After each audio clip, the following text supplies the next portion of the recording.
बहुत समय पहले की बात है। हिंदुस्तान पर मुगल बादशाह अकबर का राज था। उनका दरबार ज्ञान, कला और बुद्धिमान लोगों से भरा रहता था। उसी दरबार का सबसे चतुर और बुद्धिमान व्यक्ति था बीरबल। अकबर बीरबल की समझदारी और हाजिर जवाबी के बड़े प्रशंसक थे। अकबर हमेशा कुछ नया जानने, समझने और सीखने के लिए उत्सुक रहते थे। एक दिन अकबर अपने सिंहासन पर बैठे हुए गहरी सोच में डूबे थे। दरबार में मंत्री, सेनापति और विद्वान सभी उपस्थित थे, लेकिन बादशाह की आंखों में आज कुछ अलग ही प्रश्न झलक रहा था। अकबर ने धीरे धीरे कहा, आज मेरे मन में एक प्रश्न उठ रहा है। दरबार में सन्नाटा छा गया। अकबर ने आगे कहा, मनुष्य के जीवन में सबसे बड़ा गुरु कौन होता है? ये प्रश्न सुनते ही दरबार में हलचल मच गई। सभी दरबारी आपस में फुसफुसाने लगे। एक विद्वान आगे बढ़ा और बोला, जहांपनाह, सबसे बड़ा गुरु तो माता पिता होते हैं। वही हमें जन्म देते हैं, बोलना सिखाते हैं और अच्छे बुरे की पहचान कराते हैं।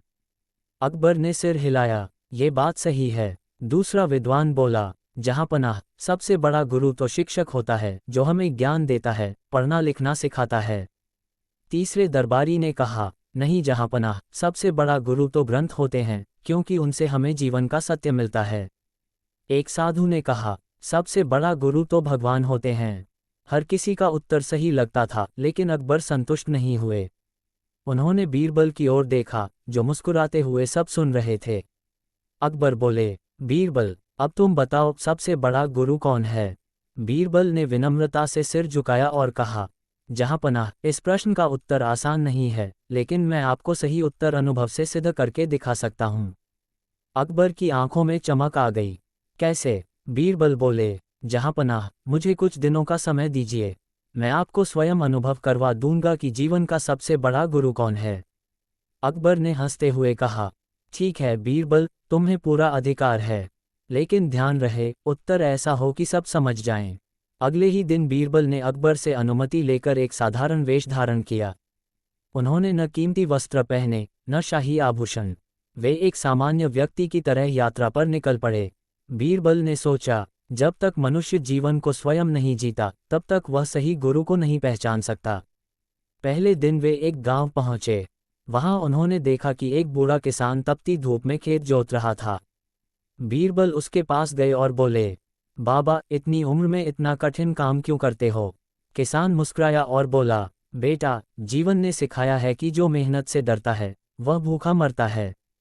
बीरबल चुप हो गए। उन्होंने मन ही मन कहा, ये भी एक गुरु है जीवन। आगे चलकर बीरबल एक गरीब परिवार की झोपड़ी में पहुंचे। वहां एक माँ अपने बच्चों को आधा पेट खाना खिला रही थी, लेकिन खुद कुछ नहीं खा रही थी। बीरबल ने पूछा, तुम खुद क्यों नहीं खा रही? माँ ने कहा, बच्चों का पेट भरा रहे, यही मेरा सुख है। बीरबल की आंखें नम हो गईं। उन्होंने सोचा, यहाँ मुझे त्याग और प्रेम का पाठ मिला। घमंडी सेठ। अगले दिन बीरबल एक नगर पहुंचे। वहां एक अमीर सेठ ने उन्हें दुत्कार कर भगा दिया। सेठ बोला, तुम जैसे गरीबों के लिए मेरे पास समय नहीं। कुछ ही देर बाद वही सेठ फिसलकर गिर पड़ा। कोई उसकी मदद को आगे नहीं आया। अंत में बीरबल ने उसे उठाया। सेठ शर्मिंदा होकर बोला, आज मुझे घमंड का परिणाम समझ आ गया। बीरबल मुस्कराए, हाँ, गलतियां भी गुरु होती हैं। बीरबल अब समझ चुके थे कि उत्तर केवल शब्दों में नहीं, अनुभव में छिपा है। उन्होंने मन ही मन कहा, सबसे बड़ा गुरु वही है जो बिना बोले हमें सही गलत सिखा दे। अब बीरबल वापस आगरा लौटने लगे ताकि अकबर को उत्तर दे सकें। भाग 2 में आप जानेंगे, बीरबल अकबर को क्या उत्तर देते हैं। असली गुरु कौन?